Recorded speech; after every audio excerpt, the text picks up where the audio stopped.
Boa tarde, queridos irmãos. Que Jesus, nosso Mestre, se faça presente entre nós, nos auxiliando em mais uma tarde de aprendizado e que possamos extrair desses momentos os ensinamentos tão necessários ao nosso aprimoramento. Hoje eu vou falar sobre o capítulo 37, intitulado Preleções de Veneranda, que aborda os temas assimilação do bem, agente de apuração, as questões do tempo, dificuldades e obstáculos. Este é um capítulo importantíssimo que nos traz lições valiosas e que nos fará refletir sobre as nossas atitudes e como podemos modificá-las, além de nos mostrar quão organizada é a colônia nosso lar, como são disciplinados os seus habitantes e, principalmente, o que viveremos no mundo espiritual. Então, iniciando esse capítulo, André Luiz estava interessado na palestra da ministra Veneranda e sabia que precisava da permissão de Tobias para poder participar. E o amigo lhe explicou que essas aulas são destinadas apenas aos espíritos que estão muito interessados. Como era o seu caso, concedeu sua autorização desejando-lhe bom proveito. Ainda lembrava do contato com a sua mãe e das observações que ela havia lhe feito com relação à prática do bem, mas estava com dúvidas sobre como o bônus horas afetaria sua relação com Deus. Ele achava que a contagem do tempo de horas trabalhadas eram tarefas do administrador espiritual ou humano, mas Tobias lhe esclareceu dizendo que realmente é função do administrador contar as horas de tempo e entregar ao trabalhador as compensações que lhe foram acordadas. Mas não é apenas as horas trabalhadas que contam. Existe também o valor do aproveitamento e, neste quesito, somente as forças divinas podem determinar com exatidão. O aproveitamento de um trabalho realizado pode possuir tanto um caráter positivo como negativo, porque podemos ter duas pessoas realizando a mesma função, mas uma pode estar aproveitando mais do que a outra, pode ter uma postura íntima melhor, um melhor pensamento, uma atitude diferente, e a única pessoa que tem acesso pleno da nossa intimidade é Deus. É Ele que sabe mais de nós do que nós mesmos. Existem pessoas que há muito tempo cumprem a mesma tarefa e dela se retiram com a mesma incipiência da primeira hora, provando que gastaram seu tempo sem se dedicar ao que estavam executando. Assim como há aquelas que em tão pouco tempo executam suas atividades como se já as realizasse há anos. E isso pode acontecer conosco, inclusive nas nossas encarnações. Podemos ter 100 anos de existência e sairmos dessa encarnação ignorantes como se estivéssemos na idade infantil. O aproveitamento de cada um de nós depende das nossas escolhas, das nossas atitudes, das nossas posturas e pensamentos. Existem pessoas que, durante a sua jornada, empregaram apenas o corpo nas atividades realizadas, mas a disciplina, a mente, a dedicação, o empenho, a intenção e a motivação não estavam lá. Todos os dias nós recebemos 24 horas. O tempo diário que recebemos é idêntico a todos nós. Acontece que uns acabam investindo o seu tempo na prática do bem, em coisas edificantes, e outros se comprazem na maldade. Portanto, é você que decide como irá empregar as horas que lhe são concedidas. Renato Russo cantou o tempo, nos dizendo que todos os dias, quando acordamos, não temos mais o tempo que passou, mas ainda temos muito tempo. Temos todo o tempo do mundo. O naturalista e biólogo Charles Darwin, em um de seus pensamentos, também disse que o homem que tem coragem de desperdiçar 1 hora do seu tempo não descobriu o valor da vida.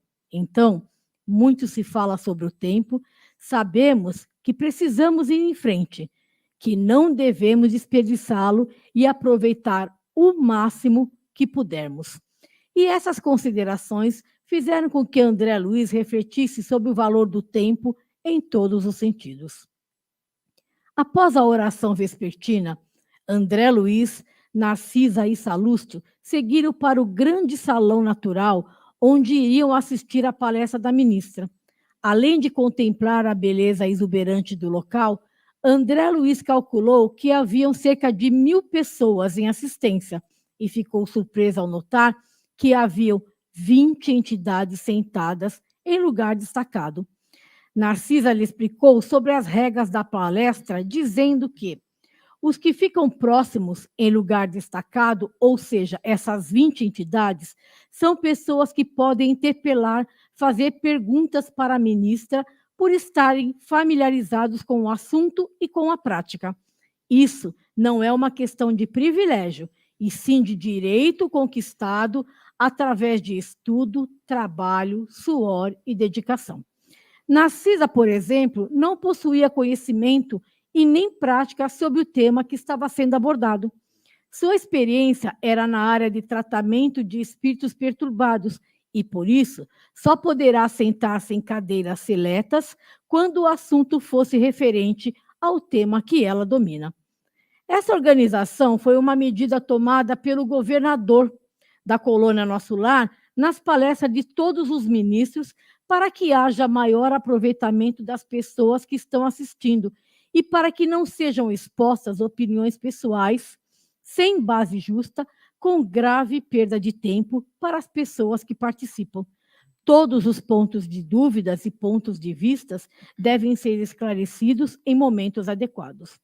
Os ministros são as entidades mais elevadas da colônia e possuem maior grau de preparo. É sabedoria adquirida em milhares e milhares de horas de trabalho, e por serem aqueles que mais trabalham, não podem desperdiçar tempo com perguntas banais. André Luiz ficou encantado com esse processo de organização das palestras. E aqui nós temos 2 lições muito importantes que devem servir para a nossa reflexão. A primeira delas é que, se formos analisar essa medida tomada pelo governador de Nosso Lar, consideraremos que ela é absolutamente correta. E comparando com o drama que atualmente vivemos no plano espiritual, no plano terrestre, verificaremos que muitas pessoas se consideram especialistas e se acham capazes de falar sobre qualquer assunto.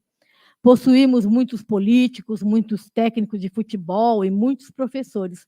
E isso só acontece porque a maioria se acha no direito de ensinar e acham que não precisam de conhecimento, basta ter opinião. Não conseguem perceber que conhecimento é diferente de opinião.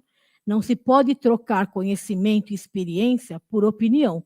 Muitas vezes, nós não temos a resposta para tudo. O que nós temos é opinião, e é aí que nós precisamos tomar cuidado. Não podemos nos tornar divulgadores de opinião, porque opinião vale qualquer uma. Não se pode sair por aí falando o que os outros falam. Você só pode falar ou responder quando você tem um embasamento, quando você estudou, quando você possui prática e experiência naquilo que você está falando. Antes de darmos nossa opinião sobre qualquer assunto, até nas coisas mais simples, precisamos nos perguntar: que conhecimento eu tenho? Que prática eu tenho? Falar das coisas de que você não tem experiência não é conhecimento, é chute. E a segunda lição, não menos importante, é que nós precisamos aprender a perguntar, a formular nossas perguntas. Às vezes, o palestrante está falando sobre um determinado assunto e as perguntas não são pertinentes, não possuem nenhuma relação com o contexto. Outro dia eu li algo que dizia assim: para perguntas bem feitas, boas respostas, respostas verdadeiras. Para perguntas mal formuladas, qualquer resposta. respostas mentirosas. Voltaire disse que um homem deve ser julgado mais pelas suas perguntas do que pelas suas respostas. E se nós pararmos para pensar, poderemos constatar que Kardec também nos ensinou isso, pois o Livro dos Espíritos foi elaborado totalmente através de perguntas. Voltando ao capítulo, chega o momento em que Veneranda penetra no recinto. Sua presença espalhou enorme alegria em todos os semblantes. Sua aparência constatava com o nome. Era uma senhora de idade madura, mas sem sinais de desgaste físico. Era cheia de simplicidade, sem arrogância. Inicia sua palestra dizendo que não poderia utilizar aquele momento para longos discursos, mas que ali se encontrava para falar a respeito de algumas observações sobre o pensamento. A ministra inicia contando que as pessoas ficam espantadas com a semelhança existente entre a colônia e o nosso planeta, e se surpreende ao notar que em nosso lar existem muitas coisas que utilizamos quando encarnados, como utensílios, habitação e, inclusive, a linguagem. E vai nos dar uma aula sobre o pensamento. Veneranda nos diz que muitos não sabem que o pensamento é a linguagem universal e que a criação mental é quase tudo em nossa vida, que o pensamento é a base das relações espirituais dos seres entre si. É como se fosse as mãos dos escultores que modelam formas, ou seja, o nosso pensamento tem poder criador. O pensamento é para o espírito o que as mãos são para nós encarnados. Ela relata que, apesar de todas as religiões ensinarem os princípios do bem, do amor e da fraternidade, e que, embora sejamos milhares de almas em contato com as leis universais e divinas, não conseguimos aplicá-las em nossa vida. Diz ainda que somos criancinhas vivendo no mundo do eu. E a nossa verdadeira transformação tem que começar no pensamento. Então, nós precisamos mudar, né? Precisamos, muitas vezes, deixar de ficar só na palavra e na teoria e agir. Precisamos educar o nosso pensamento. Sabemos que ele é a força essencial, mas não admitimos que possuímos pensamentos viciados e não refletimos sobre as direções que damos a eles. Geralmente, nos encontramos no piloto automático sem dar a mínima atenção ao que pensamos. Não podemos ter a ilusão de que somente por pensarmos as coisas irão mudar. É certo de que tudo começa no pensamento, mas termina na ação. Eu posso pensar em muitas coisas, por exemplo, em uma comida deliciosa, mas se eu não cozinhar, se eu não for comprar, não vou comer. Então, é preciso colocar a mão na massa. A ministra diz que a Bíblia nos ensina que o próprio Senhor da vida não estacionou na palavra e continuou a realizar o seu trabalho criativo na ação. Não é porque acreditamos no poder do pensamento que mudaremos a nossa vida, o nosso destino. É preciso agir. Ninguém se transforma em um colaborador de Deus em uma única encarnação, mesmo que você viva 100 anos. É preciso lembrar que não estamos falando do pensamento que você teve ontem no carro, de volta para sua casa, ou aquele que você teve debaixo do chuveiro. Nós estamos falando de uma somatória de pensamentos, de padrões mentais que nos acompanham há milênios, há séculos e em muitas encarnações. Uma semente só não gera uma plantação de café. Uma lavoura precisa de milhares de sementes que você planta e somente irá colher depois de alguns anos. O que colhemos hoje é fruto de vários padrões mentais criados por nós em vidas passadas. Precisamos mudar os nossos conceitos, precisamos identificar o que pensamos sobre vários aspectos da vida, como a família, os relacionamentos, o trabalho, sobre o dinheiro, porque esses conceitos é que geram os nossos padrões mentais. Por se comportar como uma semente, o pensamento vai se multiplicando. Eu jogo algumas sementes e um dia terei várias árvores com frutos. E é assim que acontece com os nossos bons e maus pensamentos. São sementes que frutificarão. Veneranda utiliza uma metáfora a dizer que o pai precisa alimentar seus próprios filhos, como cada espírito precisa manter e nutrir as criações que lhe são peculiares. Ou seja, se você tem uma ideia boa ou má, você alimentará pensamentos da mesma ordem. Existem pessoas que, ao acordarem, já pegam o celular e vão se sintonizando com um monte de notícias ruins, com catástrofes, e existem outras que, ao despertarem, preferem fazer uma oração, agradecem pela noite, vibram pelo mundo, expressam gratidão pela vida. Sendo assim, as escolhas estão na responsabilidade de cada criatura. A ministra faz uma advertência dizendo que o pensamento é uma força viva. Ele cria, mas é uma força neutra. É o indivíduo com a sua vontade que dirige ou relaxa, deixando solta essa força. Vou voltar ao exemplo da plantação. Se deixarmos que as pragas invadam, as ervas daninhas tomarão conta. Então, o nosso pensamento exige cuidado, disciplina e condução. Quando o nosso pensamento não está vinculado a Deus, estamos entregues a nós mesmos. O homem sem referência, sem ser conduzido, animado pelo supremo bem, só pode realizar barbaridades. Existe uma lei soberana, divina, regendo o nosso destino. E sendo assim, todo mal que eu criar, vou ter que responder por ele. Então, nós somos livres para nos transformarmos em anjos ou diabos. A decisão é nossa, mas vale lembrar de que tudo começa no nosso pensamento. Veneranda quer nos explicar que o nosso pensamento vai atraindo coisas e pessoas e que nós somos como ímãs que vão atraindo todos os pregos que estiverem à nossa volta. É o que você pensa que emite vibrações e faz com que a atmosfera ao seu redor seja boa ou ruim. Por isso, devemos vigiar os nossos pensamentos. Temos que cuidar da fonte, da origem onde tudo começa.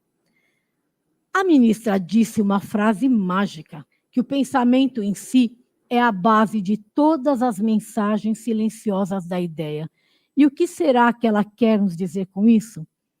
Ela quer nos dizer que o nosso pensamento é como se fôssemos um mármore e as ideias são as esculturas que nós vamos fazendo com esses mármores.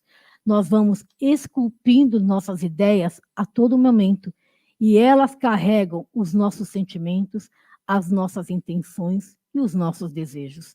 Porém, quanto mais evoluído nos tornarmos, mais vamos nos desfazendo das formas materiais, passando assim a nos comunicar apenas pelo pensamento, que é a base de tudo entre todos os seres e todas as espécies. Mas como nós ainda não estamos nas esferas de absoluta pureza mental, não conseguimos fazer isso. Ainda nos encontramos sujeitos a processos de afinidades limitadas até que a evolução purifique a todos nós. Nós encarnamos com o objetivo de ampliar nossa bagagem evolutiva. Esse é o propósito máximo da nossa encarnação. E a veneranda completa dizendo que a colônia Nosso Lar, sendo uma cidade de transição, é uma bênção concedida, onde uns espíritos se preparam para a ascensão, para alçarem voos mais altos, e outros para o retorno à Terra, a fim de espiarem, repararem e se redimirem. E ela finaliza com uma pergunta: quem deseja aproveitar? Narcisa explica a André Luiz que a ministra sempre encerra suas palestras quando o público encontra-se mais interessado e que ela afirma que as preleções evangélicas começaram com Jesus, mas que ninguém pode saber quando e como terminarão. Obrigado pela atenção e desejo a todos uma boa reunião.